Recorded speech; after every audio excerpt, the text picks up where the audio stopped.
Je suis Ndiaga Diaw, habitant du quartier Cité Ousmane Ngom, qui est vraiment choqué par ce qui se passe actuellement au sein de notre quartier, qui est la Cité Ousmane Ngom, qui est un quartier qui est laissé en rade par nos autorités administratives et municipales. Il y a de cela des années, on ne cesse de déposer des demandes pour qu'on mette des dodanes ici, mais à chaque fois on n'a pas de réponse. Aujourd'hui, nous sommes arrivés au bout, raison pour laquelle on a barré cette route pour montrer à nos autorités administratives et municipales que Cité Ousmane Ngom fait partie du Sénégal, que Cité Ousmane Ngom fait partie de Thiès, mais aussi Cité Ousmane Ngom est un quartier qui polarise des gens très responsables, des jeunes qui sont engagés et plus que jamais déterminés à travailler pour leur quartier, raison pour laquelle on a barré cette route. Nous demandons tout simplement qu'on nous mette des dodanes et dans de plus brefs délais. Et nous lançons un appel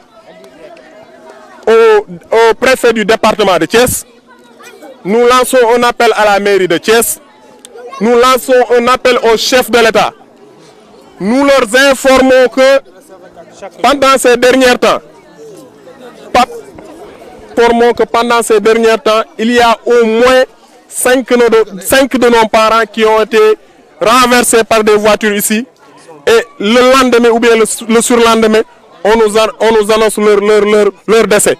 Ce qui n'est pas du tout acceptable. Pas plus tard qu'hier, il y a un enfant qui a été renversé ici. Nous constatons une indiscipline notoire des chauffeurs. Des chauffeurs qui roulent à 110 km/h sur moins de 500 mètres carrés. Je pense que c'est inacceptable. Maintenant, nous demandons tout simplement des dodanes au niveau de notre quartier. Nous ne voulons pas de problème. Nous sommes des gens très sérieux, très responsables, qui ne vont pas mettre du feu dans ces routes, qui ne vont pas casser des édifices publics parce que nous sommes très responsables. Nous ne sommes pas là pour semer le terreur ou bien la zizanie dans notre quartier. Ce que nous demandons, c'est très légal, c'est des dodanes et nous attendons une suite très favorable par rapport à ça. Si cela n'est pas fait, tout ce que les autorités constatent ici, qu'ils sachent que ce sont nous, habitants de la Cité Ousmane Ngom, qui vont le faire. Parce qu'on ne va pas se laisser faire. On ne se laissera pas faire. On va se battre jusqu'à la sacrifice suprême. On va se battre jusqu'à avoir gain de cause. On ne va plus accepter, ça je le dis et je maintiens mes propos, ce que les gens taxent au niveau de notre quartier. Mais ils nous taxent de délinquants. Ils pensent que dans notre quartier, il n'y a que des voleurs. Ils pensent que dans notre quartier est polarisé de femmes qui vendent leur peau. Ils pensent que dans notre quartier, il y a des jeunes qui passent tout leur temps à fumer des chanvres indiens ou bien à prendre des boissons alcoolisées. Il y a des jeunes qui sont là, qui travaillent nuit et jour.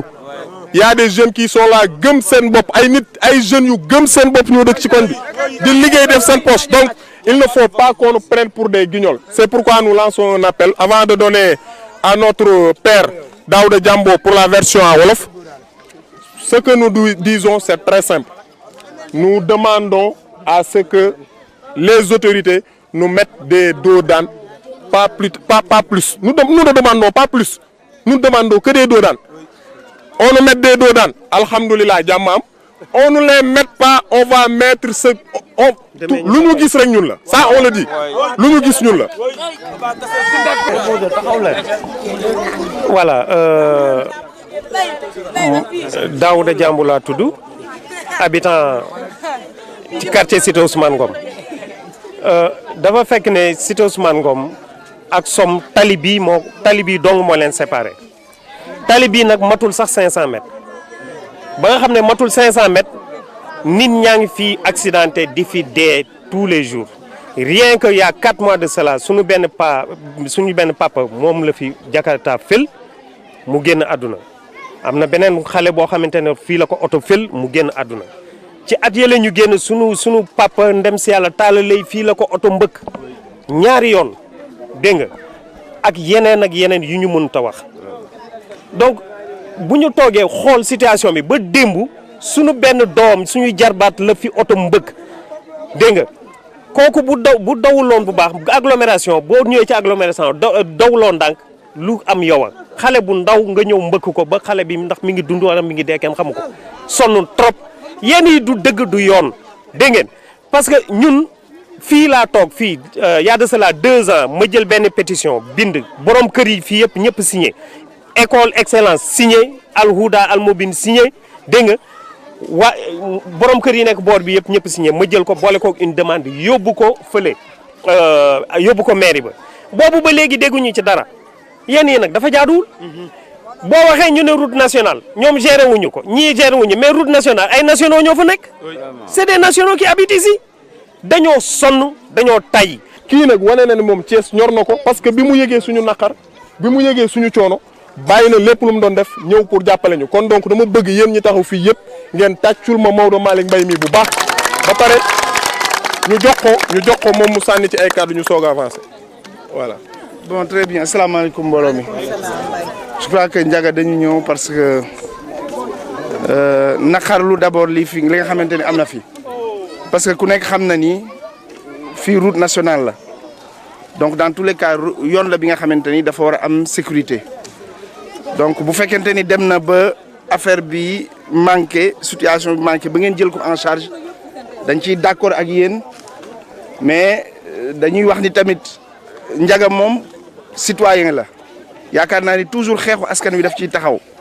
comme il le dit man ak moom bokkuñu parti bokkuñu ci li nga xamante ni sax zone bi ñu yëngoo mais lu ñor Thiès bu taxawee je crois que ñëpp dañ ci war a taxaw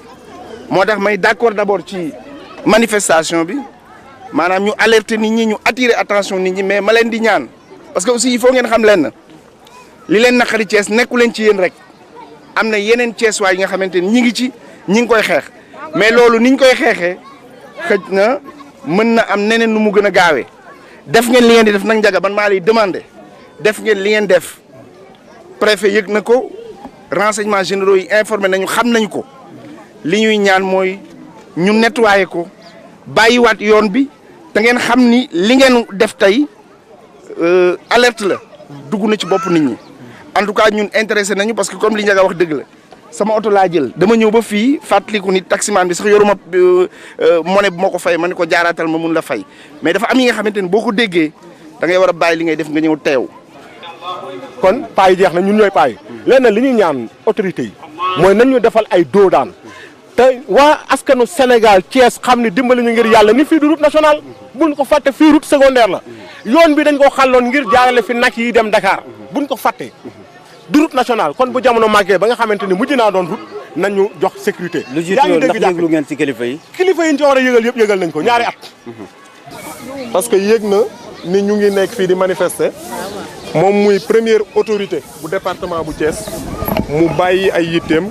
ànd ak délégation am ñëw. donc monsieur le préfet li nga def nii rëy na ci ñun parce que ça montre encore une fois que ni yow sa mission xam nga ko te yaa ngi ciy dox donc ñu ngi lay remercier aussi ñi nga àndal remercier presse bi parce que journalistes yi vraiment Babacar Ndaw biñ ko wooyee dafa ñëw Thiès Info mii fi woon Walfadjri juróom ci suñu ay papa yoo xamante ni tali bi moo leen rey parce que ay oto moo leen di renversé ñu yóbbu leen hôpital ñu ñàkk seen bakkan démb am na fi xale boo xamante ni ba fii may wax ak yow yàlla rek moo xam ci situation bi mu nekk donc nag loolu la ñu dem ba mënatuñ ci continuer parce que nag juruñu ay doom pour que chaque jour ñuy dee ci tali bi suñu papa yi aussi yaruñu ñu pour bu ñu demee ba ñu war a fekkee suñu njëriñ ñu dee dem bàyyi ñu fi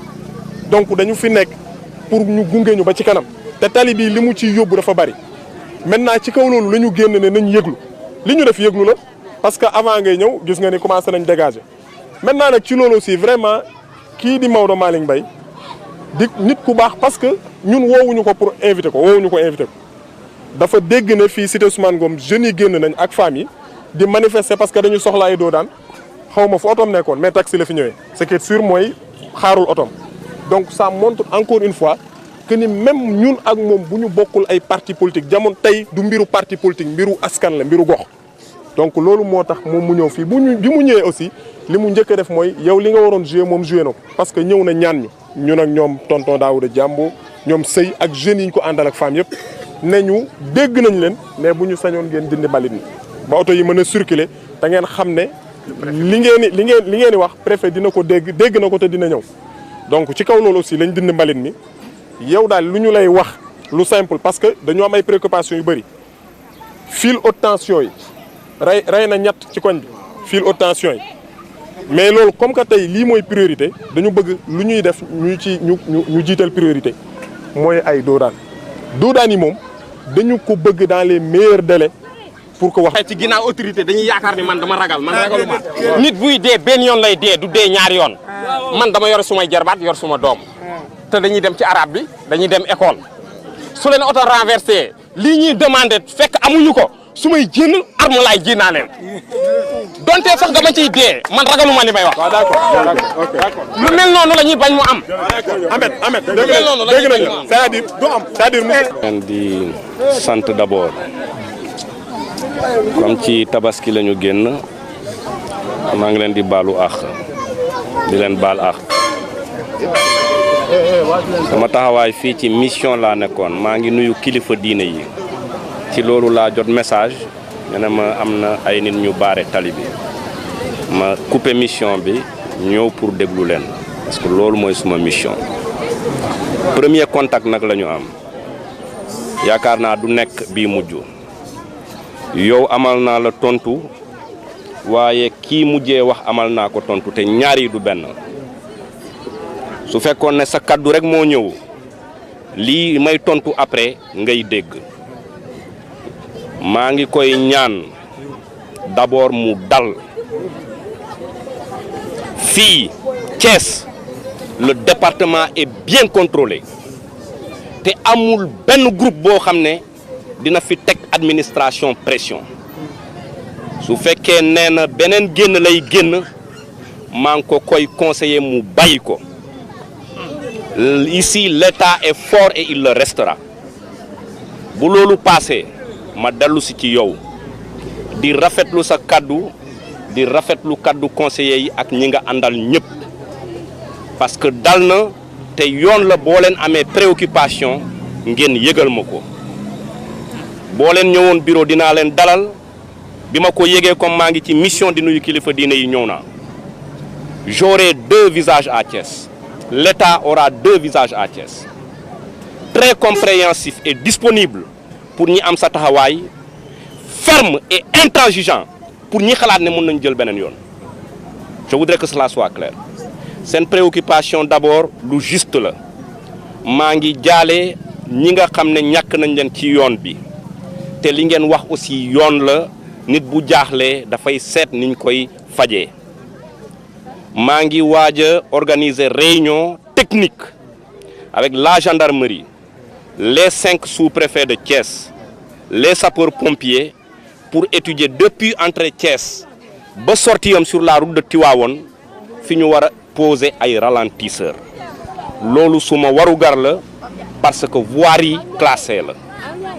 yéen seen biir dëkk biir quartier yi koñ yi beneen régime juridique la lii voirie communale la mairie moo ko war a def waaye bu soobee yàlla comme ñëpp lañ fi nekkal personnellement dinaa convoquer le sous-préfet mu àndaale avec le maire de commune d'arrondissement ma convier ci le maire de ville ak yéen les responsables ma waxtaan ak ñoom demander leen dans les meilleurs délais